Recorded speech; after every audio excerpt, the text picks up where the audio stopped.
প্রতি বছরের মতো এই বছরও আমাদের শহর কাটোয়ায় অনুষ্ঠিত হয়েছিল বইমেলা। আর যারা আমরা বই ভালোবাসি তাদের জন্য কিন্তু এটা একটা গোল্ডেন অপরচুনিটি নিজের পছন্দের বই সংগ্রহ করে নেওয়ার। এইবারে বইমেলায় বেশ কয়েকদিন গেছিলাম আর সংগ্রহ করেছি বেশ কিছু বই। আজকে নিজের যে পার্সোনাল সংগ্রহগুলো আছে সেগুলোই দেখাবো। এবার বইমেলা অর্থাৎ 2026-এর বইমেলায় কি কি বই নিলাম সেটাই তোমাদের সাথে শেয়ার করব। যারা বইপত্রে ইন্টারেস্টেড তারাই ভিডিওটা দেখো, আর যারা নও তারা এড়িয়ে যাও।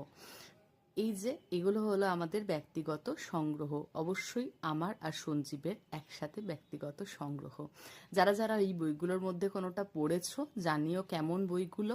আমি এখনো পড়ে উঠতে পারিনি সবগুলো, এই জাস্ট শুরু করেছি কারণ বইমেলা জাস্ট শেষ হয়েছে। পড়ার পর অবশ্যই নিজে রিভিউ দেব, তোমরা পড়লে অবশ্যই জানিও তোমাদের এই বইগুলো কেমন লাগে।